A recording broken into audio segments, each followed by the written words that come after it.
Good afternoon guys, good afternoon, good afternoon. आज हम लोग शुरू करने वाले हैं हमारा सेक्रेटेरियल प्रैक्टिस स्टैंडर्ड 11 का पहला लेक्चर। तो मैं पहले ही बता दूं, जिन बच्चों ने मैथ्स ये सब्जेक्ट ऑप्ट किया है, आप लोगों के लिए ये लेक्चर्स नहीं है। 11th कॉमर्स में आप लोगों को ऑप्शन होता है चूज करने का, यानी कि मैथ्स और एसपी। तो जिन बच्चों का एसपी सब्जेक्ट है वही लोग ये लेक्चर्स देखेंगे। एंड लेक्चर को लाइक करके आपकी अटेंडेंस लगानी है सबने, ठीक है? So, without wasting a moment, we are starting with our secretarial practice. Welcome to the world of SP with Learn with YJ. मैं हूं आपका यश जाधव, आपका अपना Learn with YJ. Let's begin guys. चलो, good afternoon, good afternoon. So, काफी easy subject है, बहुत scoring subject है, प्योरली थियोरेटिकल सब्जेक्ट। इसमें पूरा 100% थियरी है। सो जिन बच्चों का थियरी स्ट्रांग है, आपके लिए ऐसे मार्क्स देने वाला सब्जेक्ट है। ये आपको सिर्फ गिफ्ट में देने वाला ऐसे मार्क्स आपको दे देगा ये सब्जेक्ट। सो बिल्कुल भी टेंशन नहीं लेना है, काफी इजी सब्जेक्ट है और आपकी ये एसपी जर्नी को आसान बनाने के लिए मैं हूं आपके साथ। So don't worry, we are gonna crack this एकदम अच्छे से। So let's begin guys, secretarial practice. सो पहले मैं आप लोगों को थोड़ा सा ना इंडेक्स के ऊपर गो थ्रू करवाता हूं कि हमारा कि इस सब्जेक्ट में हम लोग क्या क्या पढ़ने वाले हैं। Coming to the index yes. तो हमारा सबसे पहला चैप्टर जो हम आज शुरू करने वाले हैं, जो है आपका सेक्रेटरी। ये आज हम पढ़ने वाले हैं, ये है हमारा आज का चैप्टर। सो सेक्रेटरी, इस चैप्टर में हम पढ़ने वाले हैं कि सेक्रेटरी कौन होता है, कितने टाइप्स ऑफ सेक्रेटरी होते हैं, उसके फीचर्स, उसके फंक्शंस, उसका रोल, उसका इंपॉर्टेंस, उसका सिग्निफिकेंस। ये सारी बातें हम सेक्रेटरी के बारे में बहुत अच्छे से डिस्कस करने वाले हैं इस चैप्टर में। उसके बाद है आपका सेकेंड चैप्टर जो है जॉइंट स्टॉक कंपनी। इस चैप्टर में हम लोग पढ़ने वाले हैं कि एक जॉइंट स्टॉक कंपनी क्या होती है, एक कंपनी का मतलब क्या होता है। हम लोग बोलते हैं ना, टाटा कंपनी, रिलायंस कंपनी, ये इतनी बड़ी बड़ी कंपनी का जो हम लोग नाम सुनते हैं ना, ये एग्जैक्टली है क्या, और ये इसमें ये स्टॉक क्या है, फिर कंपनी क्या है, इसको बारीकी से हम पढ़ने वाले हैं इस चैप्टर में। उसके बाद चैप्टर नंबर 3 होने वाला है हमारा फॉर्मेशन ऑफ अ कंपनी। इसमें हम लोग एक कंपनी फॉर्म, यानी कि इसको हम एसपी की लैंग्वेज में बोलते हैं इनकॉर्पोरेट, कैसे होती है उस पे हमारा प्राइम फोकस होने वाला है कि क्या क्या हमें कंपनी बनाने के लिए क्या लगता है, ओनर कौन होता है, प्रोप्राइटर कौन होता है, फिर बिजनेस आइडिया कौन पुट करता है। ये सारी डिटेल्स हम फॉर्मेशन ऑफ द कंपनी इस चैप्टर में पढ़ेंगे। उसके बाद हमारा फोर्थ चैप्टर जो है वो है documents related to the formation, यानी कि कंपनी बनाने के लिए जो भी डॉक्यूमेंट्स हमें लगते हैं, what are the documental requirements for a formation और इनकॉर्पोरेशन ऑफ अ कंपनी। ये सारे हम लोग पढ़ने वाले हैं, document related to the formation of a company इस चैप्टर में। उसके बाद चैप्टर नंबर 5 है हमारा मेंबर्स ऑफ अ कंपनी। इसमें हम लोग पढ़ने वाले हैं कि कंपनी के मेंबर्स कौन होते हैं। सर, मेंबर्स और शेयर होल्डर्स में क्या फर्क होता है, सर ये शेयर होल्डिंग क्या होती है, मेंबर्स के राइट्स क्या होते हैं, ये सारा सब कुछ हम लोग पढ़ने वाले हैं चैप्टर नंबर 5 में। उसके बाद आता है आप लोगों का चैप्टर नंबर 6, जिसमें आप लोगों को board of directors as well as KMP, यानी कि की मैनेजरियल पर्सनल, इसके बारे में आप लोगों को सारी इंफॉर्मेशन बताई जाएगी कि डायरेक्टर्स क्या होते हैं, बोर्ड ऑफ डायरेक्टर्स कौन होते हैं, ये लोग क्या काम करते हैं एग्जैक्टली कंपनी में, और इनमें और KMP में क्या फर्क होता है। ये सारी चीजें हम लोग पढ़ने वाले हैं हमारे चैप्टर नंबर 6 में। उसके बाद आती है हमारी company meetings 1 and company meetings 2।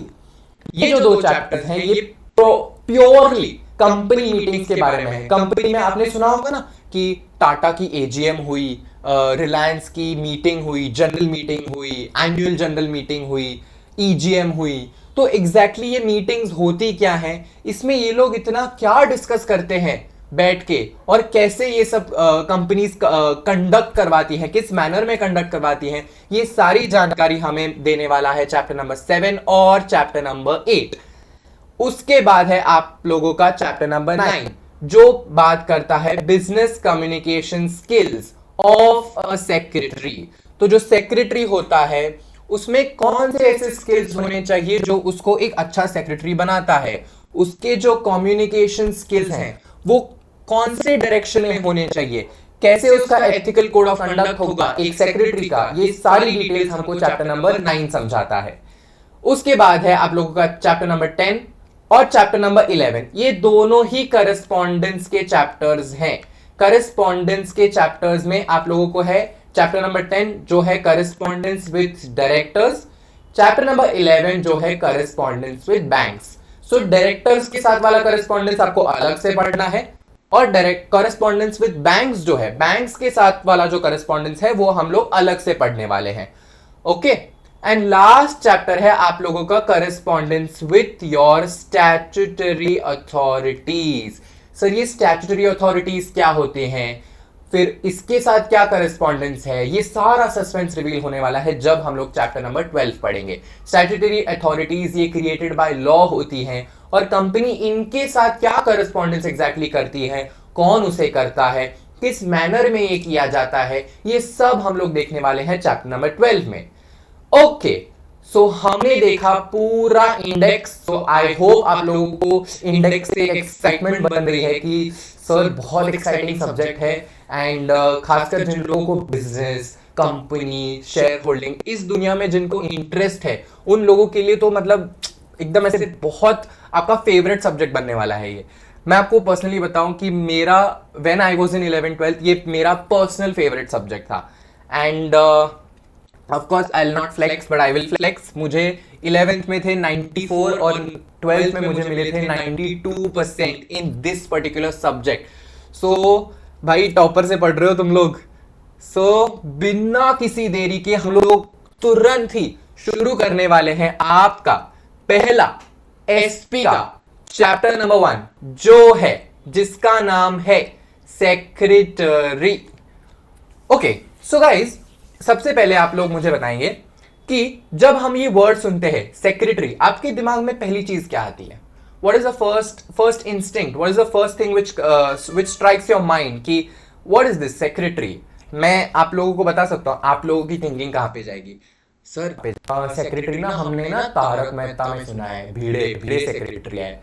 I know ये काफी बहुत जेन्युइन एंड नॉर्मल, बहुत ही एक्सपेक्टेड आंसर है ये कि आप लोगों को भिड़े, सर भिड़े सेक्रेटरी है।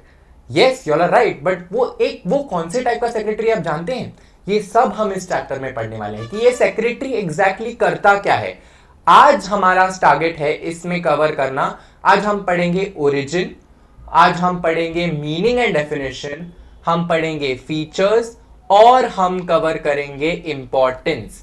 1.1 से लेके 1.4 तक आज हम हमारा सेशन कंक्लूड करने वाले हैं। इतना आज हम कवर करने का टारगेट है हमारा, ठीक है? So without wasting time let's begin. Let's start. चलो introduction. Indian economy is a fast developing and fastest growing in the service sector. हमारा सर्विस सेक्टर काफी बूम पर चल रहा है। बहुत सारी सर्विस इंडस्ट्रीज जो है वो इंडिया में जो है सेटअप हो रही हैं।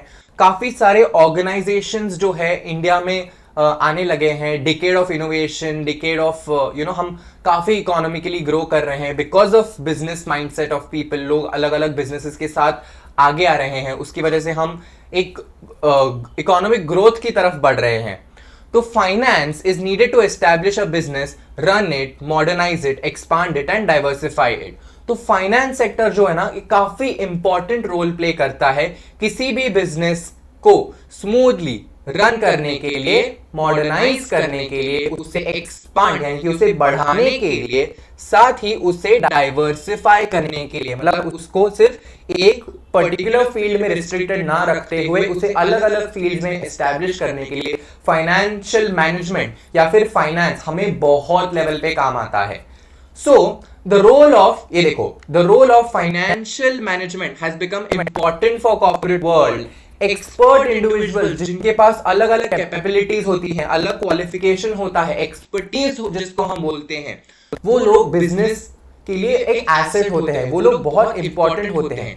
उसी तरह से the profession of a secretary is one such profession which caters to the changing demands of businessmen and organization.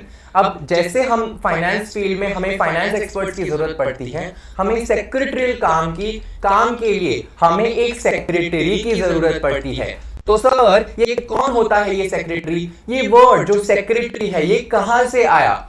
सो आइए let's start with origin of secretary. अभी हम पढ़ रहे हैं ओरिजिन की. ये वर्ड जो है सेक्रेटरी ये कहां से आया? तो आप लोगों को तीन चीजें याद रखनी है. ये आप लोगों को ऑब्जेक्टिव पॉइंट ऑफ व्यू से याद रखना है. इसको fill in the blanks, match the following, इन सब चीजों में पूछा जा सकता है. तो सबसे पहले तो लैटिन. तो सबसे पहले in the late 19th century persons involved in daily correspondence. Daily correspondence क्या होता है? तो करस्पॉन्डेंस का मतलब होता है कम्युनिकेशन. याद रखना, करस्पॉन्डेंस जहां भी वर्ड आए, कम्युनिकेशन उसका मतलब होता है communication. And the activities related to finance has assumed the title secretary. तो 19th सेंचुरी तक ना जो बंदा करस्पॉन्डेंस में इन्वॉल्व होता था और फाइनेंस रिलेटेड कामों में इन्वॉल्व होता था उसे टाइटल दिया जाता था सेक्रेटरी. ठीक है. लेकिन उसके बाद देखो, जो मैंने आप लोगों को बोला ना, आप लोगों को तीन चीजें याद रखनी है. तो वो तीन चीजें हैं. एक तो आपको लैटिन याद रखना है, आप लोगों को रोमन याद रखना है और इंडियन याद रखना है. Latin, Roman, Indian. तो लैटिन में क्या लिखा है? लैटिन वर्ड्स देखो, लैटिन वर्ड्स सेक्रेटम या सेक्रेटस, जिसका मतलब होता है सीक्रेट्स. इसका मतलब सेक्रेटरी नहीं है. ये जो है ना सेक्रेटम और सेक्रेटस, इसका मतलब है सीक्रेट्स. और the word secretary is derived from Latin word secretarius. ये important fill in the blank है. The word secretary is derived from the Latin word secretarius, जिसका मतलब होता है who works for person of great importance. कोई ऐसा इंसान जो किसी बहुत इंपॉर्टेंट आदमी के लिए काम करता है उसको हम सेक्रेटेरियस बोलते हैं. एंड सीक्रेट्स का क्या लेना देना, क्योंकि वो उस इंसान की सीक्रेट्स होल्ड करता है. ये इसके पीछे का सारा लॉजिक है. ठीक है. ये हो गई लैटिन की बात. दूसरा है हमारा रोमन. रोमन टाइम में स्क्राइबे, SCRIBAE was a professional writer, letter writer और one who maintains confidential records. तो मतलब रोमन टाइम्स में स्क्राइबे का मतलब होता है प्रोफेशनल लेटर राइटर या फिर वो बंदा जो कॉन्फिडेंशियल यानी कि सीक्रेट या प्राइवेट इंफॉर्मेशन रिकॉर्ड करता है या मेंटेन रखता है, उसको स्क्राइबे बोला जाता था. और अगर हम बात करें हमारे इंडियन हिस्ट्री की, let's come to our Indian history. Secretary was referred to as amatya, sachiv या चिटनीस. आपने ये तीन वर्ड्स ना, जो आप लोग हिस्टोरिकल सीरियल्स देखते होंगे ना, महाभारत, रामायण, अशोका, इन सारी सीरियल्स में मुझे याद है क्योंकि मैंने बचपन में देखी है. तो इन सारे टीवी सीरियल्स में आपने ये सब नाम सुने होंगे. अमात्य जी, सचिव जी, अरे पंचायत, सचिव जी, चिटनीस. तो सचिव कौन है पंचायत में? ही इज अ सेक्रेटरी. ठीक है. तो which means person who does the secretarial work. ये ऐसा बंदा है जो सारा सेक्रेटेरियल काम करने वाला है. ओके. तो देखो ये बॉक्स फॉर्म में भी आपको दिया है. पहले आपको लैटिन दिया गया है. लैटिन सेक्रेटेरियस, कॉन्फिडेंशियल राइटर और officer with whom secrets are entrusted by employer.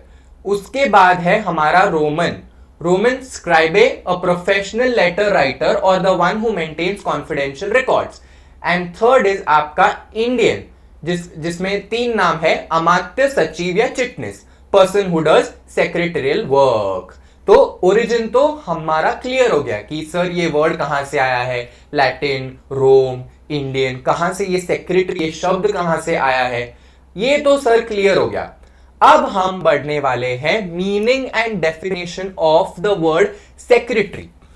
देखो अभी मीनिंग एंड डेफिनेशन में हम लोगों को दो पढ़ने हैं.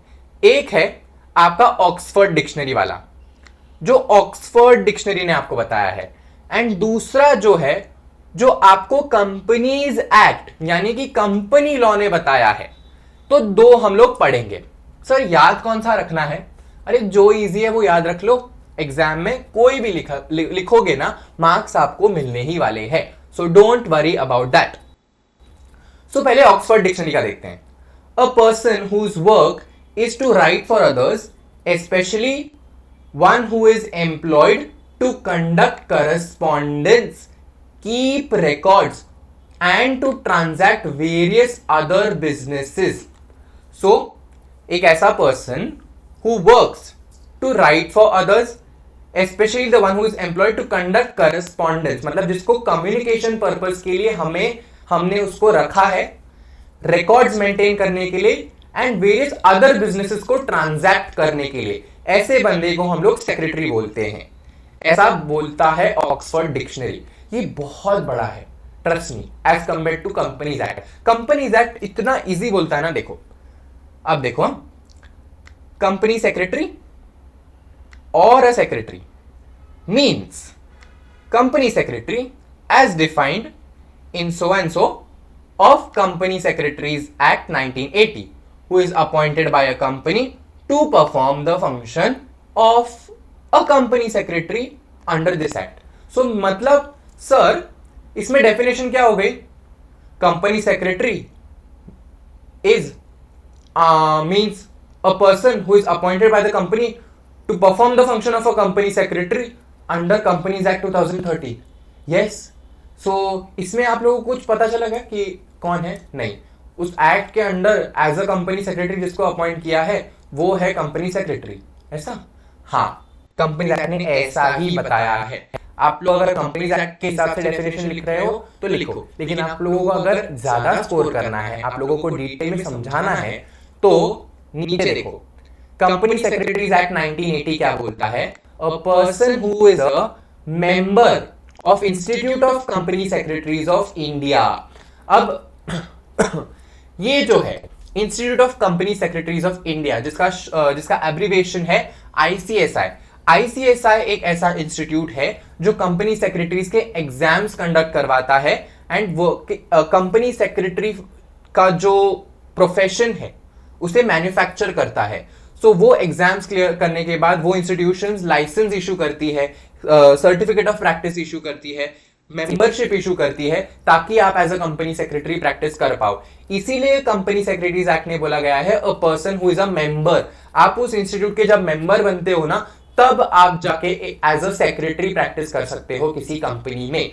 इसीलिए उन्होंने लिखा है a person who is a member of institute of company secretaries of India, ICSI। ठीक है, ये हो गया हमारा meaning and definition. So meaning and definition भी हो गया हंसते खेलते। तो चलिए अभी हम देखेंगे बहुत इंटरेस्टिंग टॉपिक जो है फीचर्स ऑफ अ सेक्रेटरी। अभी देखो चार्ट फॉर्म में तो उन्होंने दिया है individual, duties, qualification, appointment, paid employ, confidential officer, representative qualities. Sir इतना सब कुछ याद कैसे करेंगे? गाइस मेरी बात सुनो, आप लोगों को एसपी का कंटेंट समझना है, हेडिंग हेडिंग हेडिंग याद करनी है, उसके अंदर अपने वर्ड्स में अपना कंटेंट एक्सप्लेन करना है। सो कीवर्ड्स, कंटेंट और मेन वर्ड्स याद रखो, अपने हिसाब से लिखो, बहुत अच्छा स्कोर करोगे। मैंने भी ऐसे ही 92 और 94 लाए हैं 11th और 12th में। सो विदाउट वेस्टिंग टाइम शुरू करते हैं features of a secretary. Features यानी कि वो सेक्रेटरी की क्या फीचर्स या फिर वो कैसा होना चाहिए। तो चलो, सबसे पहले तो वो एक होना चाहिए इंडिविजुअल। इंडिविजुअल यानी इंसान। देखो, individual can only be appointed as a secretary. कोई भी फर्म, कोई कंपनी, कोई इंस्टीट्यूट को हम लोग सेक्रेटरी नहीं बना सकते। अब जैसे मान लो अगर टाटा कंपनी ने किसी स्टार्टअप कंपनी को सेक्रेटरी बना दिया, क्या कभी सुना है आपने? ऐसा कभी हो सकता है? ऐसा बिल्कुल नहीं हो सकता। हमेशा है कि इंसान, a living human being, only an individual can be a secretary. Why? देखो, a secretary has to be an individual as per the provisions of company law। Company law में तो लिखा ही गया है कि ये बंदा इंडिविजुअली होना चाहिए। ये कोई पार्टनरशिप फर्म, कोई इंस्टीट्यूशन, कोई एसोसिएशन ऑफ पर्सन, कोई बॉडी कॉर्पोरेट तो नहीं हो सकती। Also, due to the skills required to fulfill the duties and responsibilities towards employees, because मैंने पहले ही बोला ना, इसको काम क्या क्या है, करस्पॉन्डेंस, कम्युनिकेशन। अभी कंपनी कैसे कम्युनिकेट करेगी, कंपनी इंसान थोड़ी है, या कोई इंस्टीट्यूशन कैसे करेगा, इंसान ही कम्युनिकेशन कर सकता है ना। मैं ही फोन उठा के, यहाँ पे फोन है, मैं फोन पे बात कर सकता हूँ, हेलो आपका मीटिंग शेड्यूल किया है and all that. Only a living human being can do that. इसीलिए एक्ट ने भी बोला है and skills qualification requirement fulfil करने के लिए भी बोला गया है कि ये बंदा एक इंडिविजुअल होना चाहिए। ठीक है, coming to the next point, अब हम उस देखने वाले हैं कि एक सेक्रेटरी की ड्यूटीज क्या क्या होती है। सेक्रेटरी को ड्यूटीज काफी रूटीन ड्यूटीज एक तो करनी पड़ती है उसको, उसके साथ साथ एडमिनिस्ट्रेटिव ड्यूटीज भी है। जैसे कि सबसे पहला है करस्पॉन्डेंस। करस्पॉन्डेंस का मीनिंग मैंने आपको समझाया है, इसका मतलब होता है कम्युनिकेशन। कैसा कम्युनिकेशन, हायर अथॉरिटीज के साथ कम्युनिकेशन करना, लोअर अथॉरिटीज को कम्युनिकेशन करना, हायर अथॉरिटीज का मैसेज लोअर अथॉरिटीज को कन्वे करना, ये भी वो गैप ब्रिज करना। फिर आउटसाइडर्स के साथ करस्पॉन्डेंस करना, जैसे हम लोग शेयर होल्डर्स को मीटिंग इनवाइट भेजना, उनको फोन करके मीटिंग शेड्यूल करना, डेट टाइम प्लेस, लेटर्स भेजना, फाइलिंग्स करना। सो करस्पॉन्डेंस के अंदर सारा ये सब आता है। उसके बाद कंडक्टिंग मीटिंग्स कंडक्ट करवाना। इतने सारे कंपनी में लोग होते हैं, एम्प्लॉय की मीटिंग हो, चाहे जो बोर्ड ऑफ डायरेक्टर्स है, डायरेक्टर्स की मीटिंग हो जाए, या शेयर होल्डर्स की मीटिंग हो जाए, जिस किसी भी क्लास की मीटिंग हो जाए, उसको प्रॉपरली स्मूथली कंडक्ट करवाने का काम जो है वो हमारा सेक्रेटरी करता है। रिकॉर्ड्स मेंटेन करना। अभी कैसे रिकॉर्ड्स, देखो कंपनी के पास काफी सारा डेटा होता है जिसको हम लोग कंपनी का डेटाबेस भी बोलते हैं। जैसे कि मेंबर्स का डेटा हो गया कि हमारे कितने कितने शेयर होल्डर्स हैं, कितने कितने ओनर्स हैं, वो सारा रजिस्टर, वो सारा रिकॉर्ड, ये सब मेंटेन करने का काम। या फिर मीटिंग में जो कुछ भी डिस्कस हुआ उसके नोट्स, वो सब कौन मेंटेन करता है, ये सारे रिकॉर्ड्स जो है वो मेंटेन करता है हमारा सेक्रेटरी। ऑल्सो प्रोवाइडिंग इंफॉर्मेशन, जब भी जिस किसी को भी या किसी भी आउटसाइडर को कोई इंफॉर्मेशन अगर हमें फर्निश करनी है या देनी है, तो ये भी सेक्रेटरी के रोल के अंडर ही आता है। ठीक है, secretary has to fulfil the day to day routine related towards the employer और ऑर्गेनाइजेशन। जैसे कि क्लेरिकल काम भी उसे देखना पड़ता है, रिकॉर्डिंग, फिक्सिंग अपॉइंटमेंट्स। अभी फिक्सिंग अपॉइंटमेंट्स मान लो, अभी सेक्रेटरी ना आगे हम लोग पढ़ेंगे कि दो टाइप के होते हैं, किसी इंडिविजुअल का भी हो सकता है, किसी फर्म का भी हो सकता है। अभी अगर मैं किसी बड़े पॉलिटिशियन का सेक्रेटरी हूं तो फिक्सिंग अपॉइंटमेंट्स, तो मी एज हिज सेक्रेटरी मैं ही कॉल करके सबको अरेंज करूंगा ना कि सर आपकी मीटिंग फिक्स हो गई है सर के साथ, इतने इतने बजे आपको यहां यहां मिलना है। तो ये फिक्सिंग अपॉइंटमेंट्स विद ओनर्स, तो उनका सब कोऑर्डिनेशन, उनको साथ में लाने का काम कौन कर रहा है, सेक्रेटरी। ठीक है, गिविंग रिमाइंडर्स, ये भी काम हमें करना पड़ता है, बिकॉज भाई ये लोग बड़े बड़े लोग हैं, बिजी लोग हैं, इन लोगों को रिमाइंडर देना पड़ता है बार बार, सर सर। ऐसे होते हैं ना कुछ लोग धक्का स्टार्ट। अभी मैं तो बहुत परेशान हूँ भाई ऐसे लोगों से, जिन लोगों को ना, इन लोगों को बहुत ऐसे धक्का स्टार्ट करना पड़ता है कि भाई चलो, भाई करो, भाई टाइम हो गया। तो जो बड़े बड़े लोग होते हैं, ये लोग काफी बिजी लोग होते हैं, तो इन लोगों को इनका एक टाइमलाइन बना के देना पड़ता है कि सर आपको इतने बजे ये करना है and all that. And collectively भी लोगों को हमें हमेशा रिमाइंडर्स देने होते हैं कि आपका आपका टारगेट डेट आ गया है sir, please work faster and all that. So ये सारा काम भी जो है ना वो सेक्रेटरी को ही करना पड़ता है। ठीक है, replying to other employees queries को एड्रेस करना, ये भी। These duties vary according to the nature of work of the organization or employer. In recent time, secretary has to ensure legal compliances. Legal compliance का मतलब क्या होता है, यानी कि अगर मान लो एक कंपनी का कोई सेक्रेटरी है, तो कंपनी के ऊपर ना कंपनीज एक्ट लगता है, यानी कि कंपनी के ऊपर भी लॉज एनफोर्स करती है गवर्नमेंट। तो वो लॉज का पालन करवाने का काम भी कौन करता है, तो सेक्रेटरी ही करता है। सेक्रेटरी को वो लॉ का इंप्लीमेंटेशन, लॉ फॉलो करवाना है उस कंपनी से। सो ये रिस्पॉन्सिबिलिटी कौन लेता है, तो सेक्रेटरी। चलिए तो अब बढ़ते हैं काफी इंपॉर्टेंट मुद्दा, यानी के क्वालिफिकेशन पे। Every secretary must possess certain qualities and qualifications, मतलब सिर्फ क्वालिफिकेशन जरूरी नहीं है, क्वालिटीज भी चाहिए as per organisation. However, a person who is appointed as a company secretary in a public or a private company needs to have certain prescribed qualifications according to Companies Act 2013. अभी हमने ऊपर पढ़ा company secretary is a person who is a member of institute of company secretaries of India. तो ये institute जो है ना, ये एग्जाम्स, प्रोफेशनल एग्जाम्स कंडक्ट करवाती है जिनको कंपनी सेक्रेटरी बनना है. इस एग्जाम्स के 3 स्टेजेस होते हैं, एक होता है आपका ईईटी, फिर होता है एग्जीक्यूटिव, फिर होता है प्रोफेशनल, और उसके साथ साथ ट्रेनिंग प्रोग्राम्स होते हैं, ईडीपी, सीएलडीपी, ये सब सारे ट्रेनिंग प्रोग्राम्स होते हैं, which is not the part of your syllabus, don't worry about that.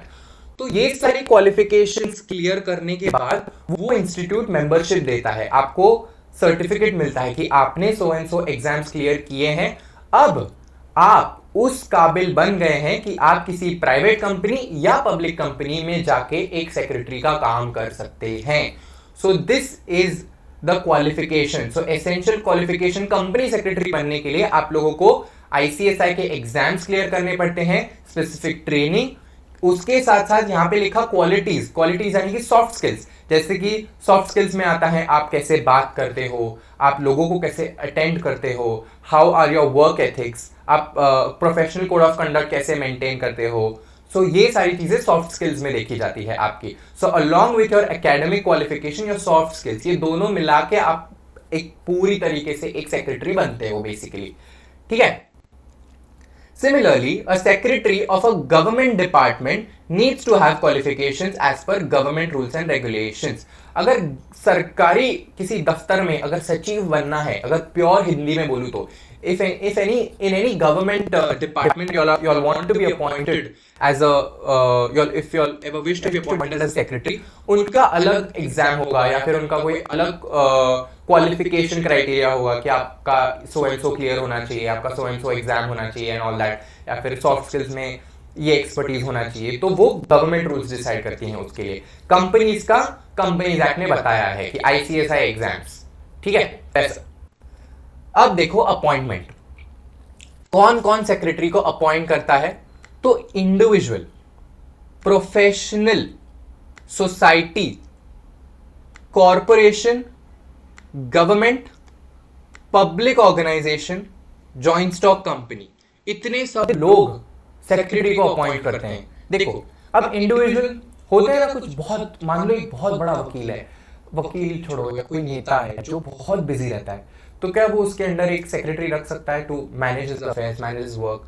तो ये हो गया पर्सनल सेक्रेटरी, इंडिविजुअल, कोई किसी इंडिविजुअल ने. प्रोफेशनल, वर्किंग प्रोफेशन, कोई बड़ा वकील है, बहुत एकदम क्या बोलते हैं, एकदम हाई प्रोफाइल केसेस हैंडल करता है. बस हम ऐसे मूवीज में देखते हैं ना, एक बहुत बड़ा वकील है.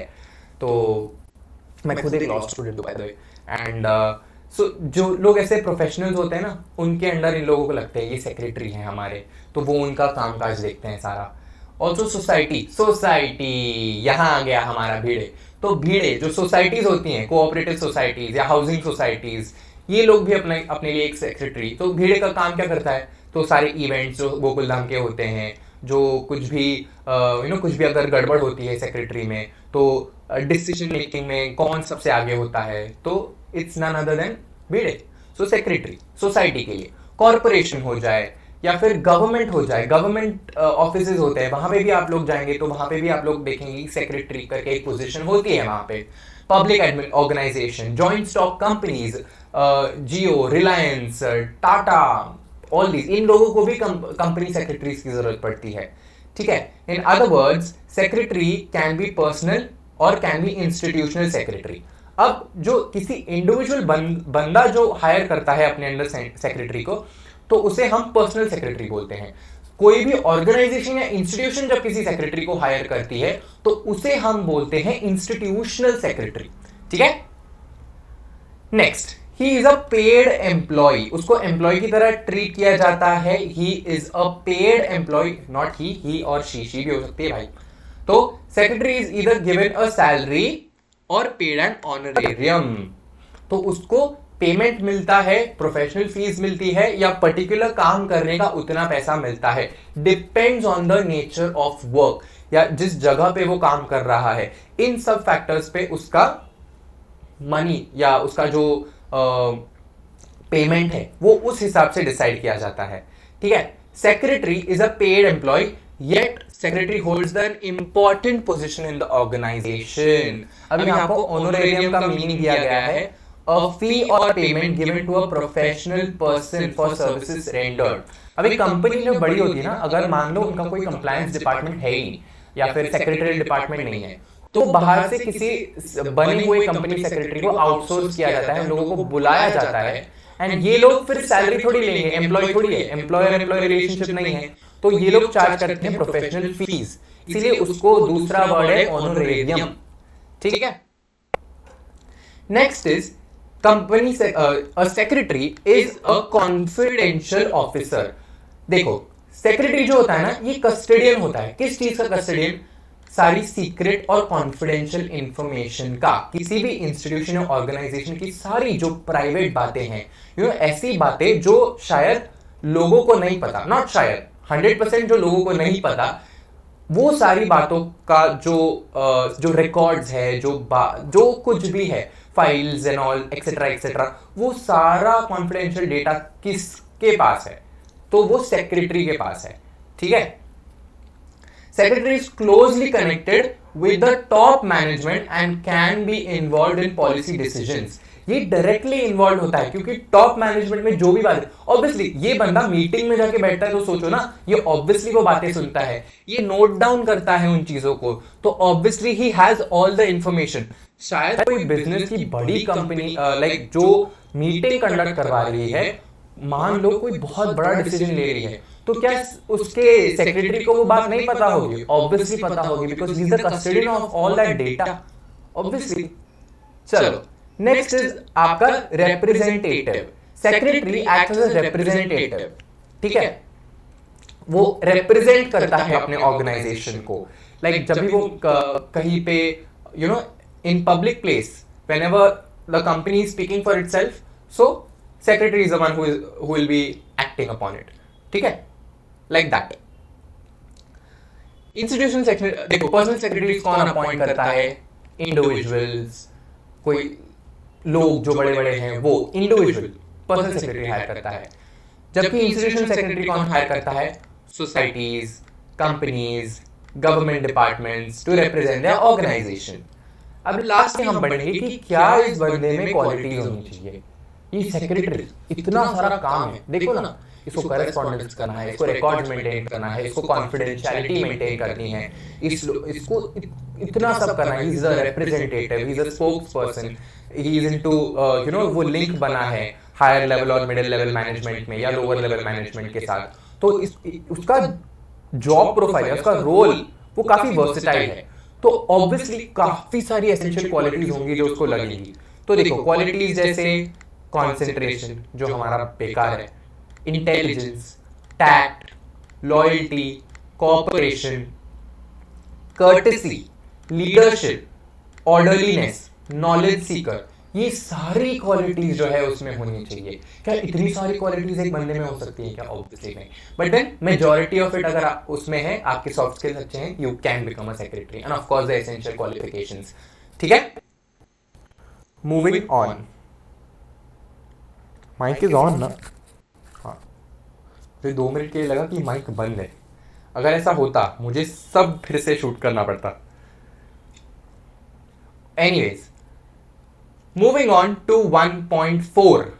क्या आप सब को यहां तक सब कुछ क्लियर है? जितना हमने पढ़ा उतना। अभी इंपॉर्टेंस, आप लोग ही बताओ कि इंपॉर्टेंस क्यों जरूरत पड़ती है किसी बंदे को सेक्रेटरी अपॉइंट करने की, या क्यों एक सेक्रेटरी की जरूरत पड़ती है? आप लोग ही बताओगे मुझे, आप लोग ही कमेंट सेक्शन में, या अभी बताओ क्यों?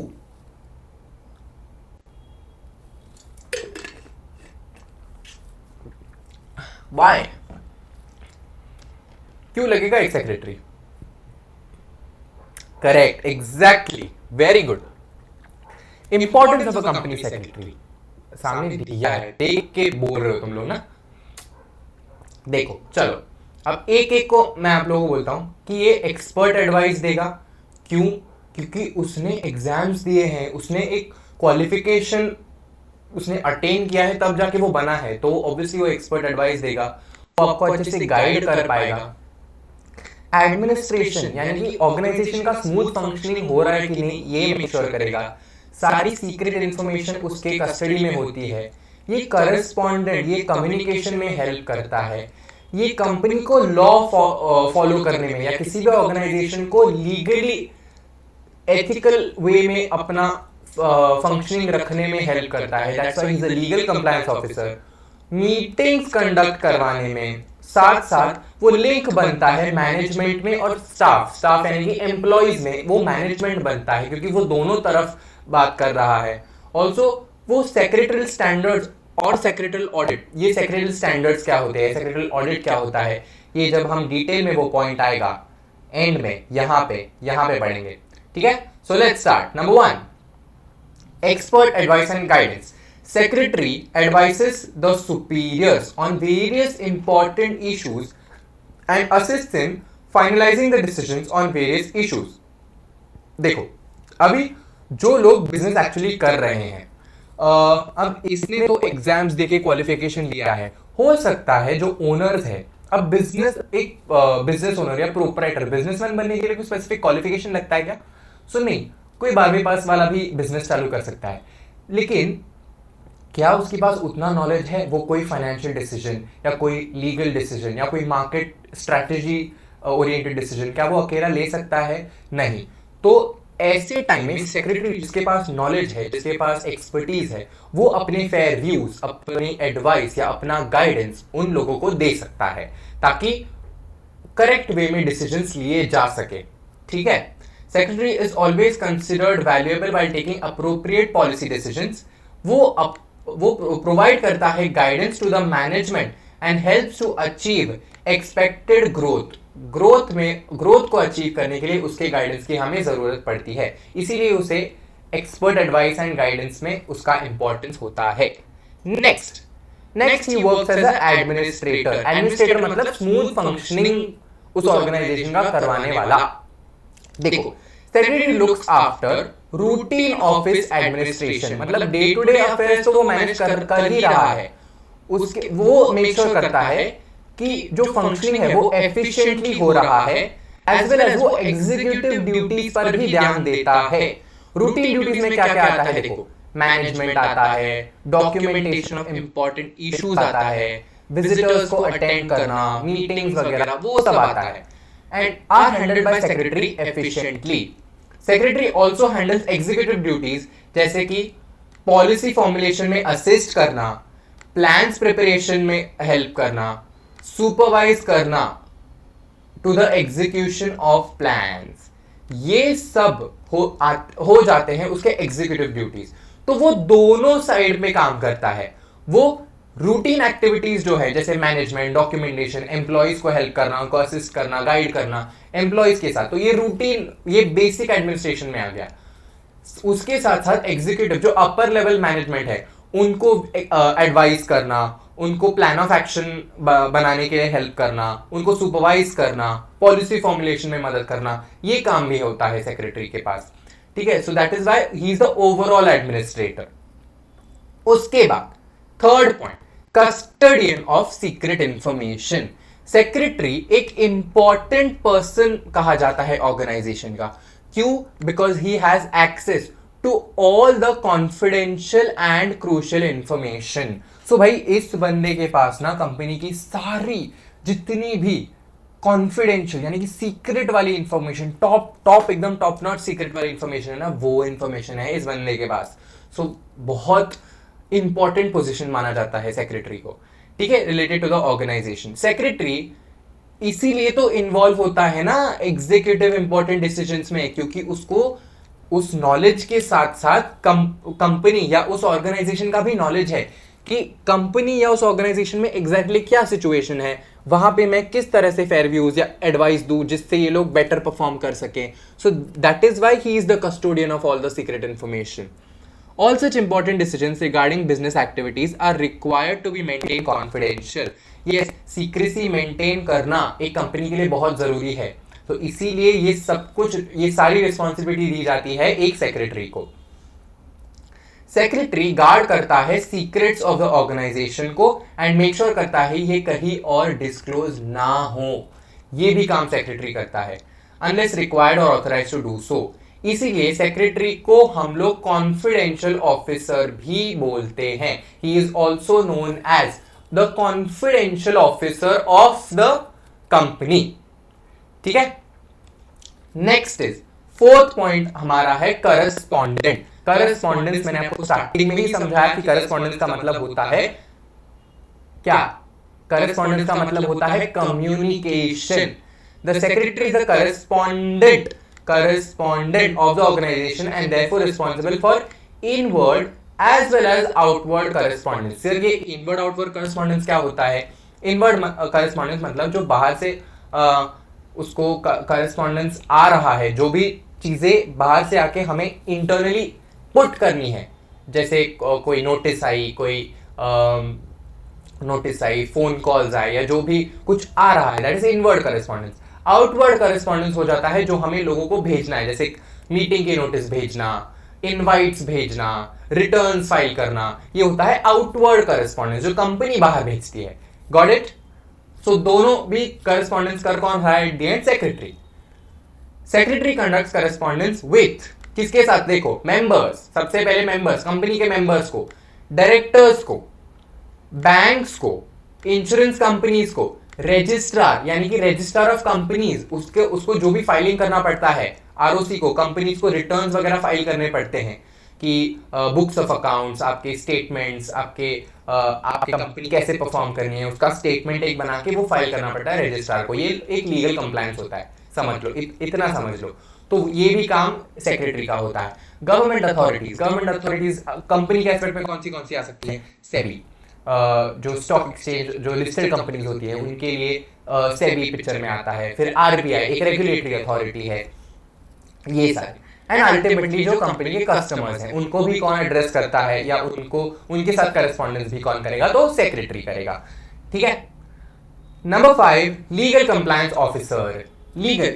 एक सेक्रेटरी उस ऑर्गेनाइजेशन में लॉ का पालन करवाने का काम भी करता है, फिर वो लॉ इंटरनल हो या फिर related to external bodies of that company या ऑर्गेनाइजेशन, दोनों भी काम उसी का है। देखो, to ensure proper and timely legal compliances in all the activities, secretary को परफॉर्म करनी पड़ती है काफी सारी स्टैट्यूटरी ड्यूटीज, जैसे कि मेंटेन बुक्स। कौन से बुक्स? बुक्स ऑफ अकाउंट्स यहाँ पे बात हो रही है। जैसे कंपनी को अपना अकाउंट्स का पूरा बुक मेंटेन करना पड़ता है, टैली, उसको बुक बैलेंस शीट बनानी पड़ती है, प्रॉफिट्स एंड लॉसेस, वो सारे स्टेटमेंट्स बनाने पड़ते हैं, वो फिर रजिस्ट्रार को फाइल करने पड़ते हैं। सो ये लीगल कंप्लायंस को भी देखने का काम कौन करता है, एंड उसके लिए भी ना टाइम लिमिट्स हमें सरकार देती है कि इतने टाइम में हो जाना चाहिए। फाइनेंशियल ईयर एंड होने के बाद आप लोग पढ़ोगे कि फाइनेंशियल ईयर कैसे 31 मार्च को खत्म होता है, उसके बाद एक स्पेसिफिक डेट दी जाती है कि इतने टाइम में आपको ये सब बना के रेडी करके सबमिट करना है। तो ये सारा काम भी लीगल कंप्लायंस का एक सेक्रेटरी ही देखता है। उसके बाद रजिस्टर्स मेंटेन करना। अभी आप लोगों का स्कूल में होता था रजिस्टर, कौन सा रजिस्टर? अटेंडेंस रजिस्टर, जिसमें आप सबके नाम होते थे और आगे P P P P P P A A A A. अब तो नए बच्चों का वो पंच आउट वाला हो गया है, तो अभी के बच्चों की मैं बात नहीं कर रहा हूँ, जो स्कूल एकदम जो पेपर वाली जनरेशन है उसका। तो जो अटेंडेंस रजिस्टर होता था PPA, वैसे कंपनी के पास भी उनके मेंबर्स का होता है, उनके एम्प्लॉयज का होता है, उनके शेयर होल्डर्स का होता है, डिवेंचर होल्डर्स का होता है, अलग अलग क्लास ऑफ एम्प्लॉयज है, अलग अलग क्लासेस के लोगों का उनके पास होता है। तो उन रजिस्टर्स की यहाँ पे बात हो रही है। Prescribed by companies act, companies act बोलता है कि इन लोगों का, आप लोगों को ऐसा रजिस्टर मेंटेन करना है। और रजिस्टर के साथ साथ सिर्फ नाम नहीं, उनका address, mobile number, email address, ये बेसिक इंफॉर्मेशन उनकी होती है उस रजिस्टर्स में। ठीक है। उसको रिटर्न्स फाइल करना, मैंने अभी आपको बोला कि जैसे कि साल खत्म होने के बाद एक टाइम पीरियड दिया जाता है, उसी टाइम पीरियड में आपको वो रिटर्न्स फाइल करने हैं विद प्रॉपर अथॉरिटीज। इस अथॉरिटीज में सेबी आ गया, ROC आता है, गवर्नमेंट अथॉरिटीज आती हैं, बैंक्स आती हैं। ये सारे रिटर्न्स जो रिस्पेक्टिव अथॉरिटीज हैं उनको फाइल करने का काम भी एक लीगल कंप्लायंस ऑफिसर को यानी कि सेक्रेटरी को करना पड़ता है। ठीक है, next is conducting meetings. Meetings conduct करवाना। अब ये जो इतने बड़े बड़े फर्म्स होती हैं, इतनी बड़ी बड़ी कंपनीज हैं, इन लोगों को साथ में लाओ, एक जगह पे बिठाओ, अगर साथ में नहीं तो वीडियो कॉन्फ्रेंसिंग के थ्रू इनको अरेंज करवाओ। ये सब अरेंजमेंट, इनको इनवाइट्स भेजना, इनको डेट टाइम प्लेस बताना, उनको जमा करना, सब अरेंजमेंट्स करना, ये सारी और सबसे बड़ी रिस्पॉन्सिबिलिटी होती है हमारे सेक्रेटरी जी के पास।